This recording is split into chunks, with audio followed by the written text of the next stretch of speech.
की स्टोरी। मनसपुर गांव में कौशल्या नाम की एक औरत रहती थी। कौशल्या के पति ने उसको तलाक दे दिया था। तब से वो अपने दोनों बेटों के साथ एक घर में रहती थी। कौशल्या का बड़ा बेटा विशाल बहुत ज़्यादा जिम्मेदार था और वो एक बहुत अच्छी जॉब करता था। वहीं कौशल्या का छोटा बेटा मयंक शहर से पढ़ लिख कर आया था। उसकी भी बहुत अच्छी जॉब थी। कौशल्या चाहती थी कि विशाल और मयंक की शादी उसकी पसंद से हो, पर विशाल तो उसकी बात मान लेता है, पर मयंक शहर का पढ़ा लिखा हुआ होता है, इसलिए वो अपनी पसंद की लड़की से शादी कर लेता है। उसका नाम श्वेता होता है।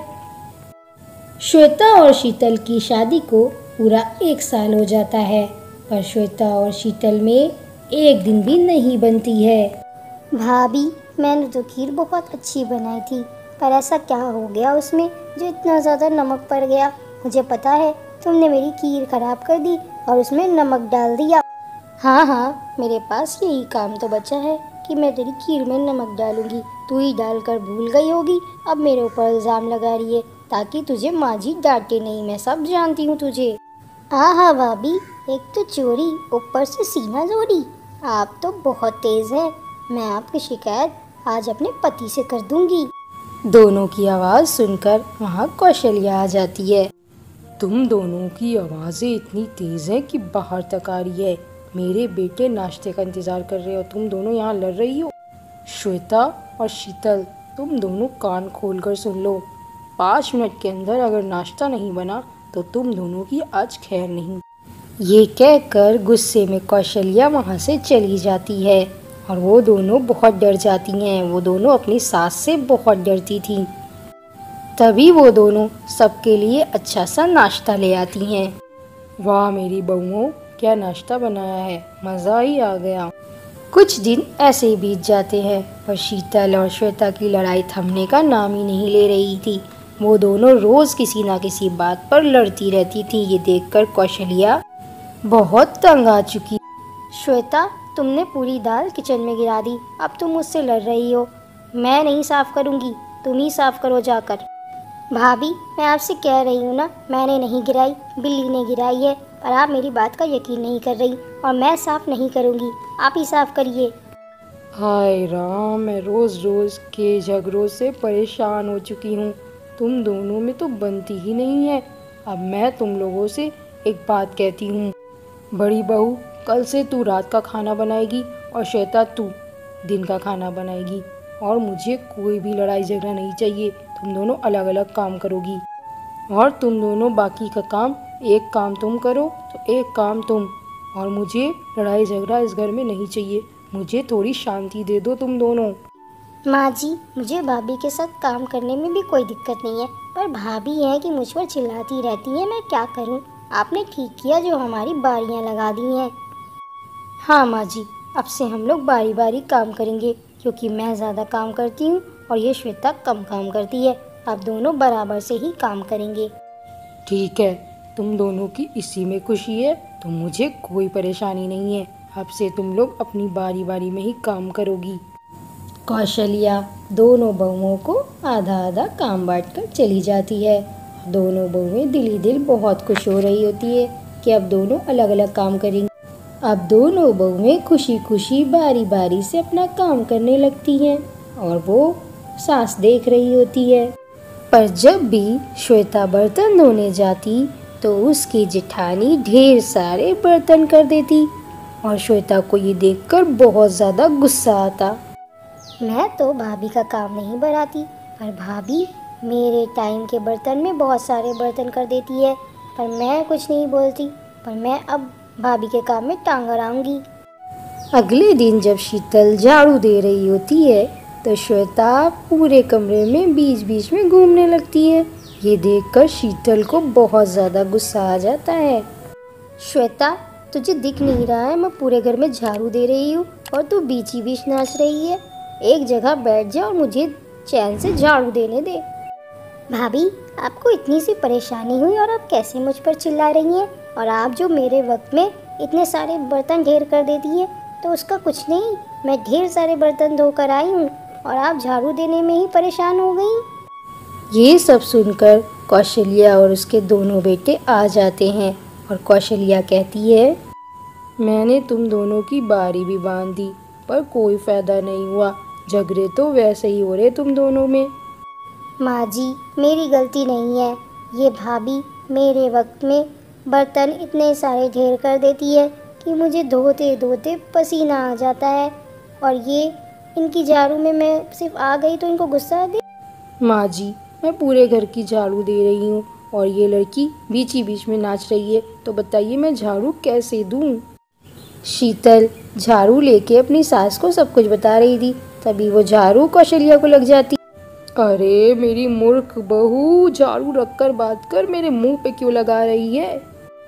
तभी विशाल कहता है, माँ मैं ये रोज रोज के झगड़ों से तंग आ गया हूँ, मैं एक काम करता हूँ, मैं शीतल को लेकर अलग घर पे रह जाता हूँ, हमारा एक घर पड़ा ही है ना।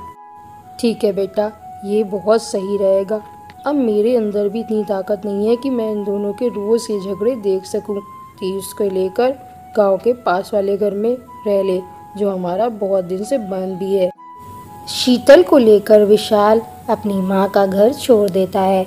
वो दुखी तो होता है पर उसे अब और झगड़े नहीं चाहिए थे, इसलिए वो अलग घर में रहने लग जाता है।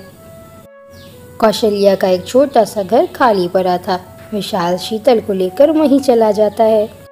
शीतल, ये घर की साफ सफाई कर लो, जब तक कि मैं कुछ खाने के लिए लेकर आता हूँ, आज खाना मत बनाना। ठीक है विशाल जी, आप खाना लेकर आइए, मैं घर की साफ सफाई कर लेती हूँ, बंद होने की वजह से घर बहुत गंदा है। ये कहकर शीतल वहाँ से चली जाती है।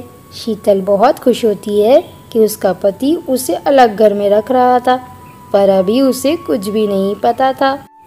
ऐसे ही 1 महीना बीत जाता है।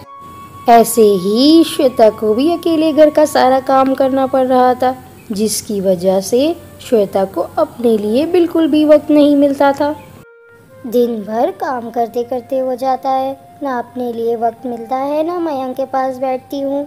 मैं क्या करूँ, इससे अच्छा तो जब भाभी थी तो आधा आधा ही काम कर लेते थे, लड़ाई करके तो फंस ही गई हूँ। क्या बात है बहू, आज तेरा चेहरा कुछ उतरा उतरा लग रहा है, कोई बात है क्या, बता मुझे।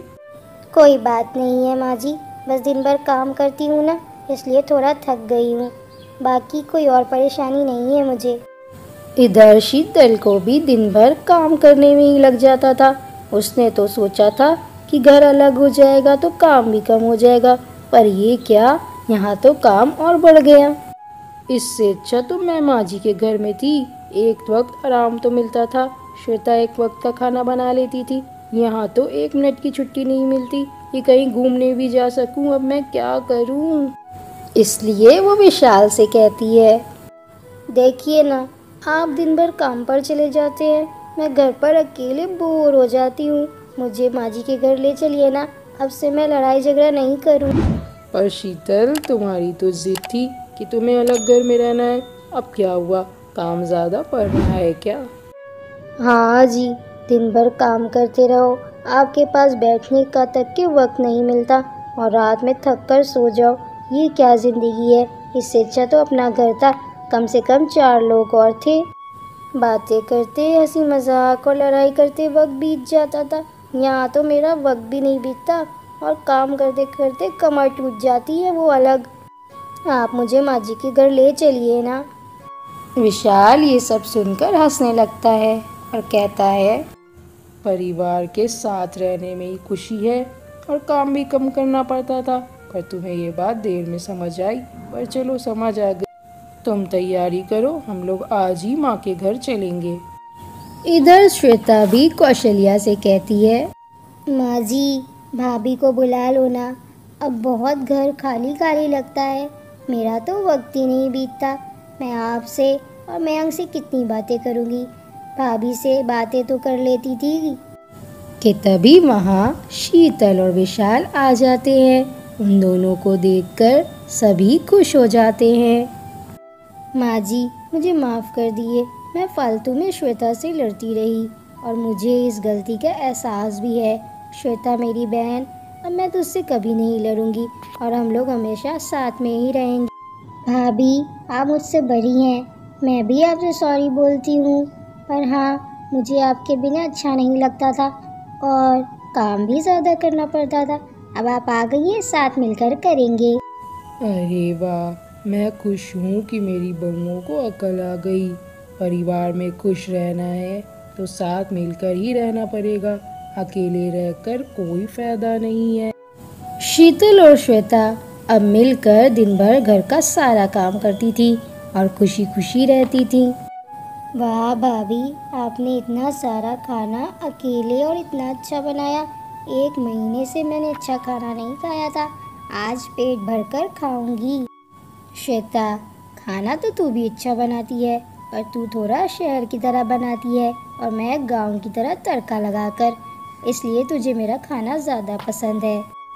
अब दोनों बहुएं साथ में बैठकर ढेर सारी बातें भी करती थी और दोनों की लड़ाई भी नहीं होती थी। मैं खुश हूँ कि तुम दोनों अब बहनों की तरह रहने लगी हो।